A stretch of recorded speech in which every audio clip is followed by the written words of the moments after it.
All right, so before I even start to say how reachability analysis can help in cloud native application protection platforms or anything like that, I want to start with the problem statement because we all know there's a problem for security and development in this day and age. We know that security and development teams, they're struggling to work together, and this is for a variety of reasons. First, there's an increased attack surface. In cloud native application, we tend to use code repositories and CI/CD pipelines very heavily. Most infrastructure is built through code, and pretty much everything in your cloud environment relies on code. So now, not only do you have to protect the running applications, but you have to protect the code itself, which therefore increases the attack surface. Next, we know that many organizations today are using numerous tools for security scanning within their DevOps repositories and pipelines. And this is great. It's always good to have wide coverage, but these tools are all, the findings are all being presented in different portals. They don't have any context with one another. And it's really hard to track each and every vulnerability if there are 20 plus tools that you have to look at. And with this increase in tools, we know that there is an overwhelming volume of alerts. I'm sure plenty of you are overwhelmed with all of the vulnerabilities that you have to go through and help prioritize. There are too many. And what this leads to is really critical alerts being lost or hidden amongst the less important ones. And then lastly, I think everyone knows developers in security have not really been the best of friends at any time. And these barriers make it really difficult to actually prioritize security earlier on within development, which would be very useful for decreasing any sort of impact on running production workloads or anything like that. And just on top of developers and securities not always working together super efficiently, we also know that application security and cloud security are also typically in two different domains, even though they are very interconnected. So application security should focus on identifying and fixing vulnerabilities in code, and cloud security will focus more on mitigating runtime threats in infrastructure. But at the end of the day, any vulnerabilities that stem from code would ultimately end up in runtime environments. So having a better partnership between these two teams can go a very long way. So one of the ways that we want to solve these problems is through having code to runtime reachability in a cloud native application protection platform or a CNAPP. And this just the first step of actually just integrating application security into your CNAPP could be very beneficial because the security of your environment starts with code. All cloud applications are built using code that developers write, and any vulnerability in code can compromise the entire application and its underlying infrastructure. If you have a single pane of glass for all of your application security and cloud security findings, you can more proactively identify and remediate those vulnerabilities across both applications and cloud environments. And this brings me to my next benefit, which is noise reduction. Let's start reducing the alert fatigue by having more advanced prioritization mechanisms. And one of these ways is around reachability analysis. I'm not sure how many of you are familiar with reachability analysis, so I want to just take a quick step back and kind of explain what that means. So applications, they're typically built using functions, which are their own self-contained blocks of code that will perform specific capabilities. These functions can be written by developers, or they can come from open source libraries. And vulnerabilities that exist in these third-party libraries typically exist within specific functions.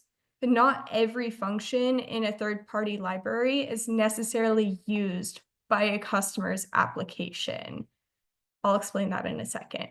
But that's where reachability really comes in, because reachability will tell you whether a vulnerable function in a package can actually be accessed from the application's first-party code.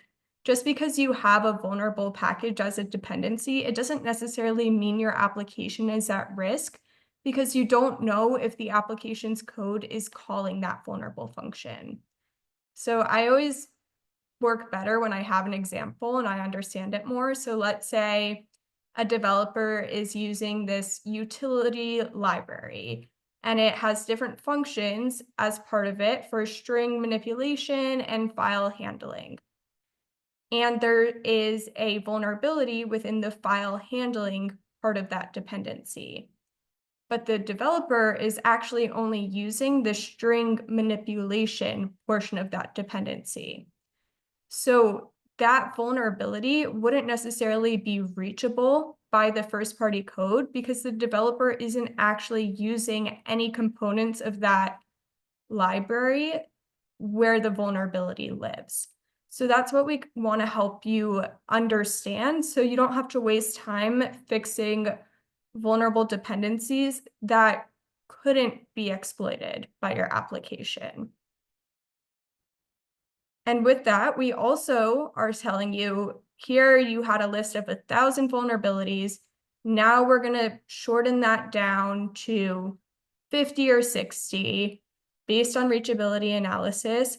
But where are these vulnerabilities actually ending up in cloud environments? Are they being deployed to running containers?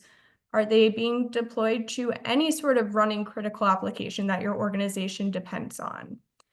And if they are, then you can quickly see the issue in runtime and trace it back to the source code to remediate the vulnerability from code and stay secure. And the way we do this is by integrating with Endor Labs. Endor Labs is an advanced software supply chain company focusing on software composition analysis. That's really their specialty. And they have reachability-based software composition analysis. So we are bringing in insights from Endor Labs into Defender for Cloud and combining that with runtime information. So that way we can tell you, you have a vulnerability, it came from this code repository, it is reachable, and we know that because Endor Labs scanned for it. And then we can see in runtime that it can be exploited because there's reachability from the cloud side as well. Like maybe it is part of an internet exposed workload or something along those lines. And I'll show some examples of what that actually means in the demo. All right, so going into the demo, just need to find the right screen.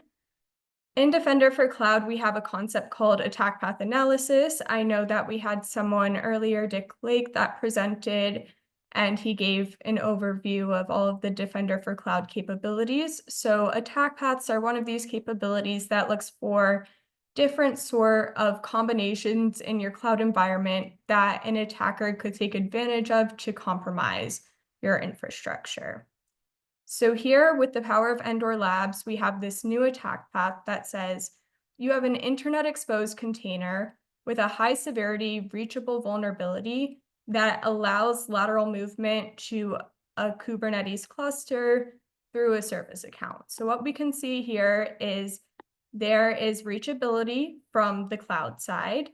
An attacker can go from the internet, access the container service, which routes traffic to the pod, which then is running the container. The container can authenticate as a service account, which has permissions to the Kubernetes cluster, so it can make changes on the Kubernetes cluster itself. That's how we know it can be exploited in runtime. On the code side, we know that there is this container that was created by a container image. And this container image came from a specific code repository that Endor Labs scanned and told us there were reachable vulnerabilities that existed within it.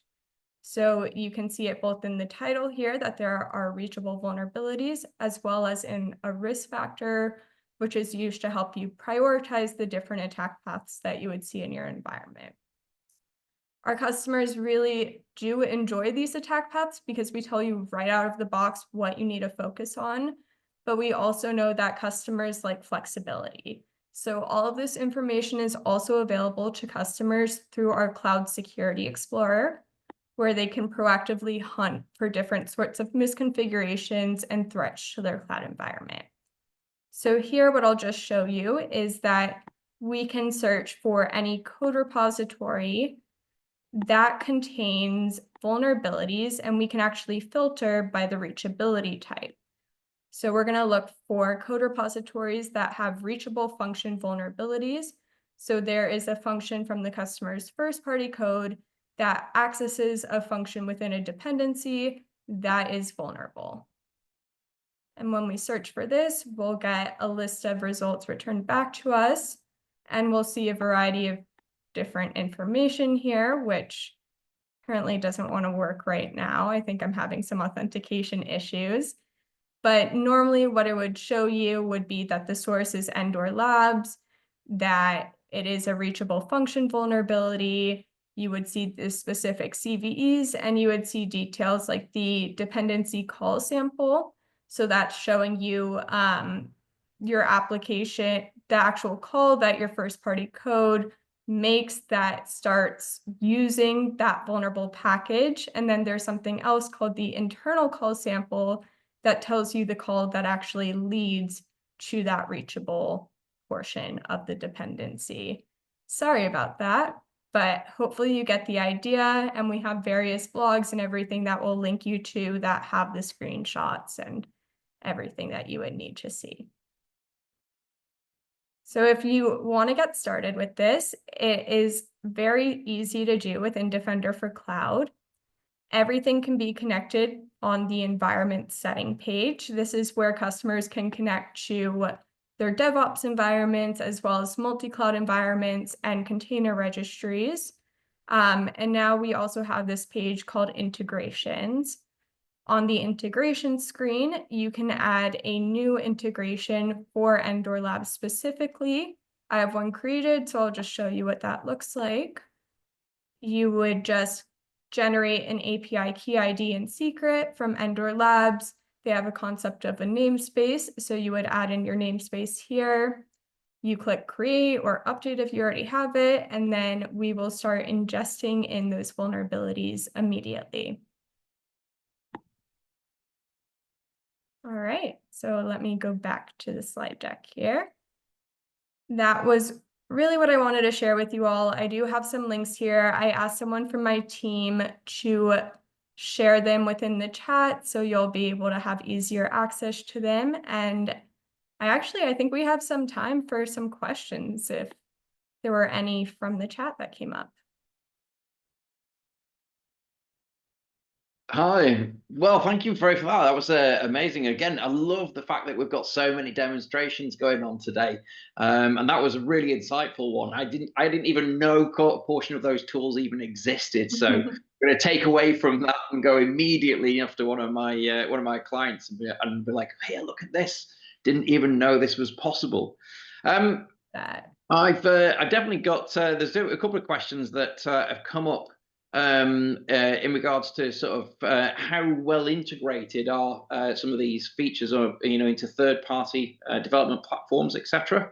I know you mentioned a few of them in the demonstration. I saw there was a reference to GitLab and Frog.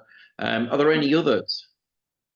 Yeah, that's a great question. So we do allow you to integrate with any CI/CD pipeline that you may have within Defender for Cloud. So we have deeper integrations for GitLab, GitHub, and Azure DevOps, where we will automatically scan your code for you and stay up to date on any sort of new code that gets committed and help you generate those code to cloud mappings on your behalf.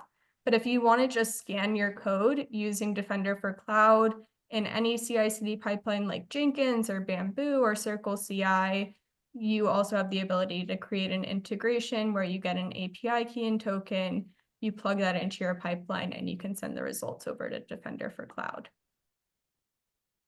Awesome. So again, yeah, really useful set of integration tools there.